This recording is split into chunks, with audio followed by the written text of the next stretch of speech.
Pogajanja v ciljni ravnini. Smo pred uspehom ali polomom? Je podnebna pravičnost brez opustitve fosilnih goriv sploh mogoča? Nocoj v Globusu.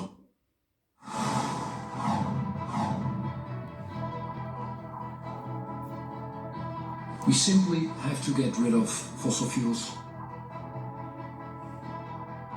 The 2020s, this decade, will be our last chance to take meaningful climate action.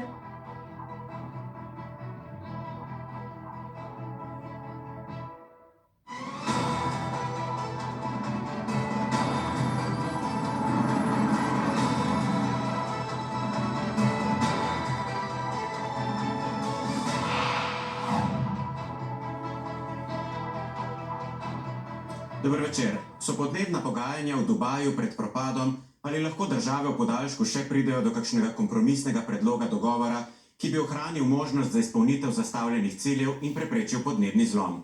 Trg interesov je velik, največja težava pa je vključitev fosilnih goriv v končno besedilo. Predlog, ki je prečrtal opustitev fosilnih goriv, je za Evropsko unijo, ZDA in manjše otoške države popolnoma nesprejemljiv. Na drugi strani pa države izvoznice nafte s Saudsko Arabijo na čelu zatrjujejo, da ni znanstveno podprtih zahtev za popolno odpravo fosilnih goriv in da je v ozadju politika. Kaj se torej lahko še zgodi v prihodnjih urah? V skupni dogovor morajo namreč na podnebnih pogajanjih privoliti prav vse države. It's important that we have the right language when it comes to fossil fuels. It's important that we think about how we get that balance. There are those who want phase out, there are those who want phase down, there are those who want different formulations. The point is to get a consensus. And we don't want one formulation that causes blockages in the process. We need the parties to come together because we need to come back to what's the objective. The objective is to achieve 1.5, is to reduce global emissions by 43%, by 22 gigatons. O tem, kaj vse je bilo v osrčju pogajanj, pa iz Dubaja poroča radijska kolegica Špela Novak. Podnebna konferenca v Dubaju se je začela zelo uspešno. Prvič doslej so namreč pogajalci že prvi dan sprejeli kakšno odločitev. Ustanovljen je bil sklad za povračilo izgub in škod, ki jih posledice podnebnih sprememb povzročajo v najbolj ranljivih državah. O skladu so se dogovorili že na lanskoletni podnebni konferenci v Egiptu. Tokrat so države napovedale prva vplačila v ta za zdaj več kot 700 milijonov dolarjev vreden sklad. Slovenija bo prispevala 1,5 milijona. Predsedujoči konferenci je države nato večkrat pozval, na jih uspeh tega dogovora spodbudi za nadaljne korake.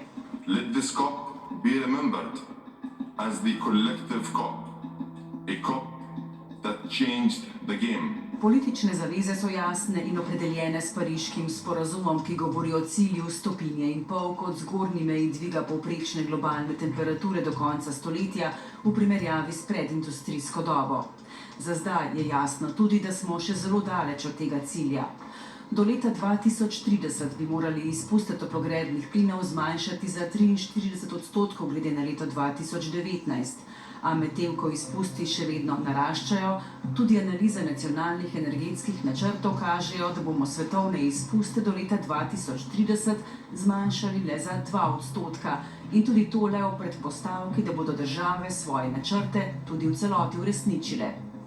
Glede na to lahko pričakujemo, da se bo temperatura do konca stoletja dvignila za 2,4 do 2,9 stopinje Celzija, kar je precej nad ciljno mejo. Zato je nujno storiti več. Central aspect, in my opinion, of the success of the COP will be for the COP to reach a consensus on the need to phase out fossil fuels in line with a time framework that is in line with the 1.5 degree limit. The crux of the matter, the thing we are of course all talking about, is the phase out of fossil fuels. So let me again be clear where I stand, where the European Union stands. I want this COP to mark the beginning of the end for fossil fuel. We simply have to get rid of fossil fuels. Nujnost zmanjševanja rabe fosilnih goriv je bila sicer prvič omenjena šele med sklepi podnebne konference v Glasgowu pred 2 letoma, ko so države pozvali k pospešenim naporom za postopno opustitev rabe premoga, pri kateri niso uporabljene tehnologije za zajemanje in shranjevanje ogljika, in za ukinitev neučinkovitih subvencij za fosilna goriva, oboje brez kakršnihkoli časovnih rokov. Po izračunih Mednarodnega denarnega sklada znašajo svetovne subvencije za fosilna goriva 13 milijonov dolarjev vsako minuto. Global warming has resulted in catastrophic results on small island developing states. Znanstveniki, mladi, okoljske organizacije, otoške in druge ranljive države ter številni politični in verski voditelji in predstavniki poslovnega sveta pozivajo k temu, da je treba ohraniti cilj 1,5 stopinje. Je to v resnici sploh še mogoče? Zdi se, da se politični voditelji vse preveč zanašajo na to, da bo težave rešila tehnologija, ki pa doslej ni prinesla pomembnega prispevka. Časa pa zmanjkuje. Za podrobnejšo analizo smo v studio povabili klimatologinjo dr. Lučko Kajfež-Bogataj. Lepo pozdravljeni. Dobar večer. Torej, tudi letos zaradi nesoglasij spremljamo nekakšen podaljšek podnebne konference. Včerajšnji predlog za končnega besedila je razočaral, današnjega niti nismo dočakali. Je spor rešljiv v naslednjih urah po vaši oceni? Morda je, ne, ampak mislim, da celo dogajanje kaže, da ta konferenca ne bo šla v zgodovino kot tista, ki bo meni konec rabe, oziroma začetek konca, kot je bilo rečeno. Ne, mislim, da je preveč razhajanj in tudi nikakor že kjer se konferenca dogaja, ne, in dogajanje prejšnjih dni ne kaže v to smer. Seveda so pa bili neki pozitivni začetki, ne, dogovorjen je bil sklad, recimo, za pomoč, finančno pomoč državnemu razvoju. Bili so sprejeti neki cilji, ko bomo povečevali obnovljive vire. Nekaj pozitivnega je bilo, ne? Ampak tista pika na i, ali pa pravzaprav niti ne pika na i, bistvo, ne? Pa očitno bo umanjkalo. Omenili ste že sam kraj konference, tudi za prihodnje leto so se zdaj odločili za Azerbajdžan. Morda to tudi kaže, v katero smer gredo globalna podnebna pogajanja? Jaz se bojim, da. Ne. Spet dežela, kjer je nafta igra glavno vlogo, ne hotel ima človek občutek, da bojo podobne težave kot letos. Letošnjo je spremljala še druge okoliščine, na zadnje imamo spet vojno. Ne. In jaz sem prepričana, da je del tega diplomatskega časa bil namenjen tudi reševanju mogoče palestinske krize. Ne. Po drugi strani seveda imamo pa tudi volitve v marsikakšnem delu sveta, zelo blizu, ne, in jaz mislim, da tudi zato ni bilo ameriških predstavnikov, bolj vidnih Kitajcev tudi ne prisotnih, vsaj na najvišjem nivoju, ker nihče noče si pravzaprav zakuhati doma neke slabe politične pozicije. Še ena opazna stvar je, letos je bilo daleč največ lobistov za fosilna goriva, pravijo okoli skoraj 2500. Na kakšen način lahko vplivajo na sam potek pogajanj na podnebni konferenci morda? Seveda lahko in ravno zato gre. Jaz mislim, da konferenca postaja nek sejem ničevosti. Tukaj ne samo lobistov. 160 organizacij je bilo dopuščenih, da ne rečem povabljenih, kjer gre za zanikovalce podnebnih sprememb. Zato nenadoma se spodkopava spet pogled znanstvenikov, spodkopava se vloga fosilnih goriv. Tako da organizacija, ki na ta način poteka, ne more po moje obroditi nekih res poglobljenih rezultatov. Dobro, bova še nadaljevala. Ko govorimo o podnebnih ukrepih, ki bi kar najbolj omejili posledice podnebnih sprememb, je jasno, da je eden ključnih dejavnikov denar. Veliko denarja, kot bo povedal v sintezi o ceni razogljičenja kolega Igor Bergant.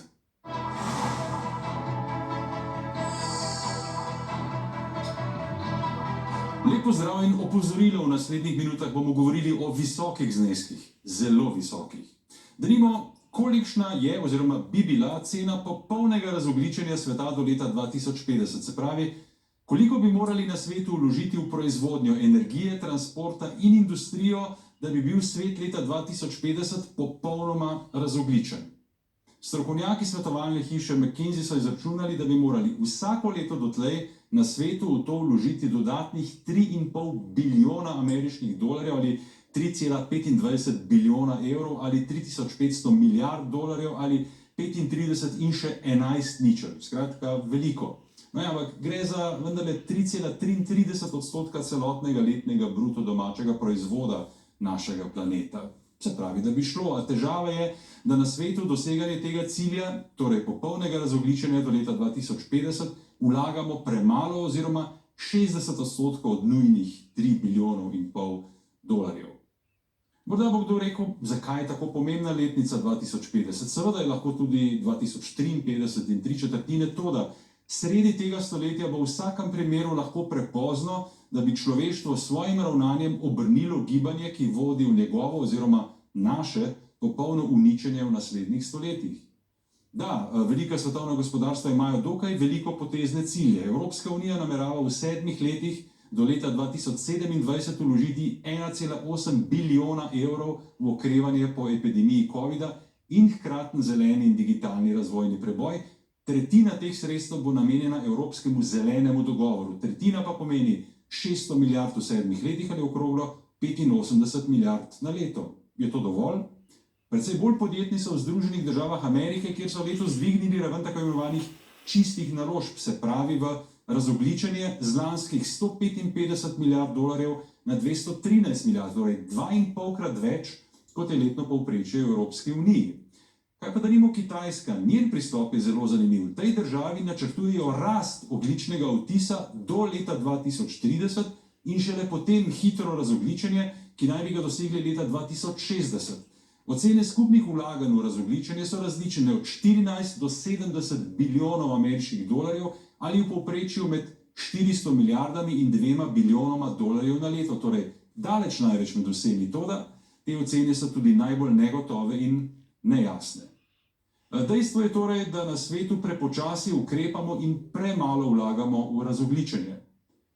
Da je vrednost projektov za razogljičenje v manj razvitih državah, ki se zbirajo v zelenem podnebnem skladu pod okriljem Združenih narodov, na podnebni konferenci v Dubaju dosegla 13,5 milijarde dolarjev, je zelo lepo, a to je le vedro vode zlite v ocean, katerega gladina narašča iz drugih razlogov, ali pa ustanovitev sklada za izgube in škode, ki bi neposredno kril stroške naravnih nesreč v najrevnejših državah sveta, pri čemer je Evropska unija obljubila več kot polovico zagonskih sredstev. Zelo lepo, a škode bo vsako leto še precej več in še več in še več.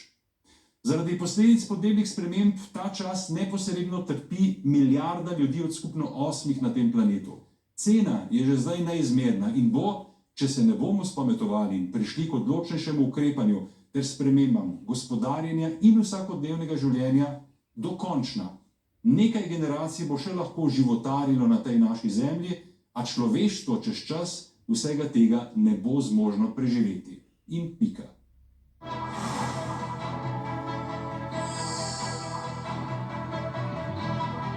Torej, slišali smo nekaj statistike. Kitajska naj bi največ finančnih sredstev vložila v razogljičenje. Kako ocenjujete vi načrte največjih svetovnih onesnaževalk v tem trenutku? Ja, ne, one so na potezi. Ne? Tukaj je nobeno pogajanje ne more uspeti, če ZDA in Kitajska ne združita moči, če tako rečem, za skupnimi cilji. Ne? Na bilateralnih pogajanjih pa moje se je dogajalo nekaj podobnega, od tod tudi te analize in te številke. Ne? Kitajska je zelo pragmatična, njej razogljičenje pomeni nadaljnjo gospodarsko rast. Njej razogljičenje dejansko pomeni tudi boljši zrak, če tako rečemo, manjše zdravstvene probleme. Ne? Tukaj ne gre samo za podnebje, gre za sinergije, za takojšnji občutek, ne, in takojšnje koristi. In ravno to, jaz mislim, da je glavni problem. Ne. Tukaj poslušamo številke, vemo, da denarja pravzaprav nikoli ni zmanjkalo. Če pogledamo v času pandemije, ne, kako so se milijoni dejansko rojevali na vsaki državi na tem planetu, ne, ker je bilo pač občutek nujnosti. Ne nazadnje tudi, ko gre za vojne, ko gre za pomoč Ukrajini, ne, tukaj milijoni, milijarde dolarjev nenadoma ne pomenijo dovolj, ne, oziroma niso omejujoče. Tako da jaz mislim, da denar ni tisti pomembni element, je pa seveda res, da ta denar mora prispevati ta generacija, da reši generacije mogoče 2 ali 3 naprej. Ne? Morda samo še za konec. Zavez je veliko, so precej pomanjkljive, lahko rečemo, predvsem pri uresničevanju. Še verjamete, da so cilji Pariškega podnebnega dogovora uresničljivi ali pa so te podnebne konference, ki jih spremljamo, bolj dogovori brez teže? Jaz mislim, da konference rabijo neko prenovo, ne rabi pravzaprav verjetno tudi ta sistem Združenih narodov, tega konsenza, ki vsi pričakujemo, in če ne, brez konsenza pa nič, neko reformo. Ne? Če ne, seveda znanost ne bo nikoli mogla uveljaviti tistega, kar je za človeštvo najboljše. Ne? In konference tega formata očitno ne delujejo več. Dobro, najlepša hvala za vaše komentarje. V drugem delu oddaje se bomo posvetili vlogi mladih o podnebnih pogajanjih. So generacija, ki jo posledice podnebne krize najbolj skrbijo. Takoj po kratkem predahu.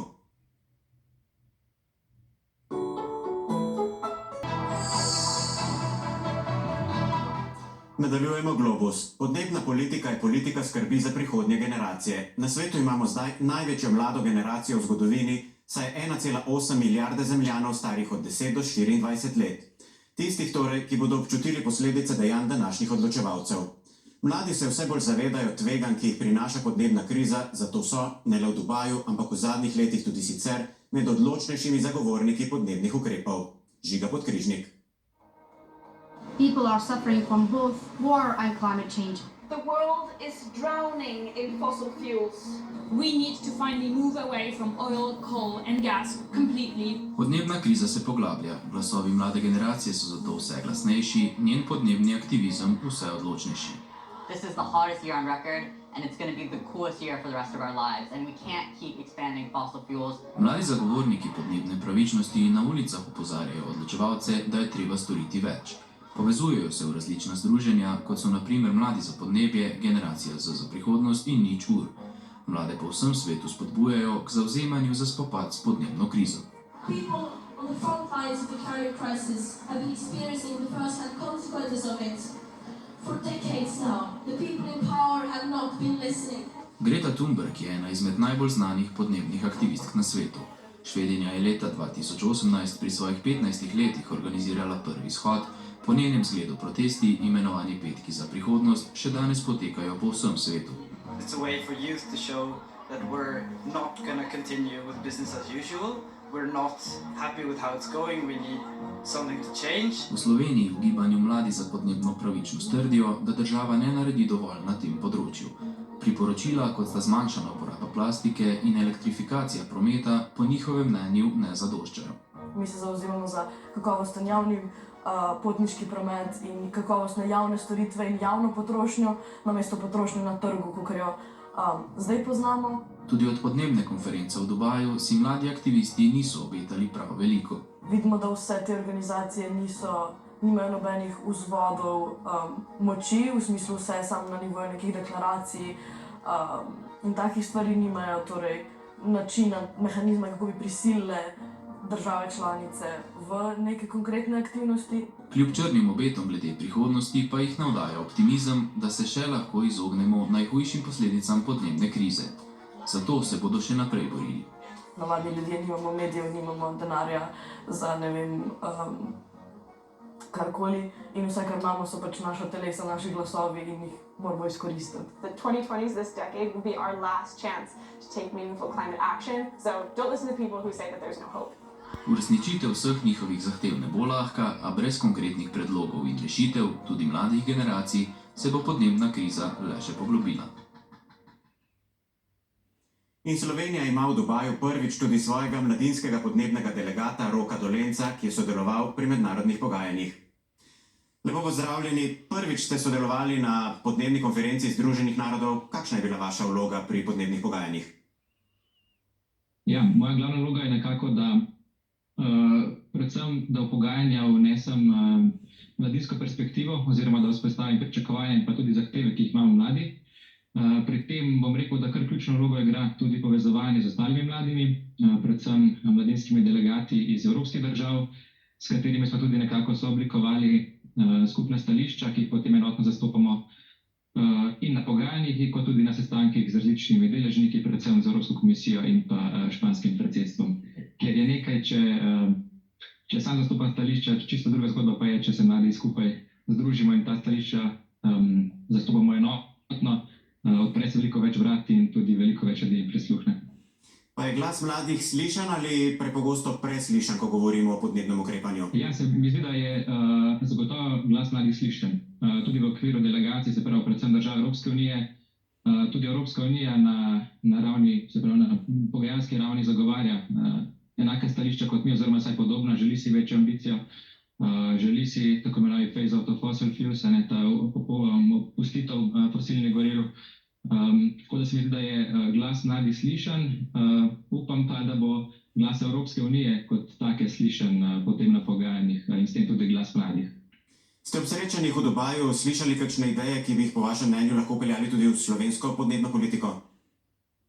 Se mi zdi, da Slovenija je del te High Ambition Coalition, ki dejansko je nekako skupina držav, iz celega sveta, ki so nekako bolj napredne, bolj ambiciozne.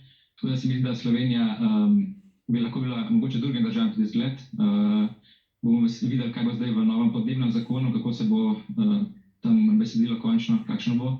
Ampak se mi zdi, da Slovenija dela korake naprej. Mogoče so še vedno malce prepočasni, ampak se mi zdi, da vsaj nekako pot naprej je prava.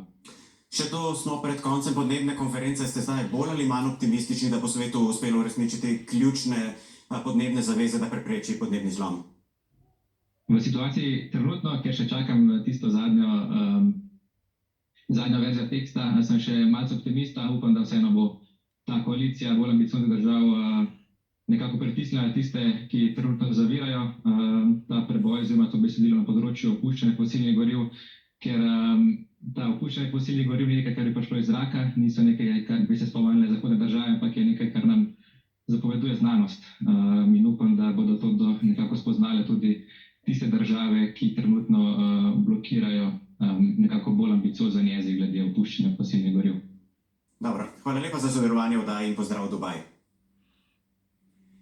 Hvala pa tudi vam, ker ste nas spremljali. Prijeten preostanek večera želim in vabljenju v našo družbo spet prihodnji torek.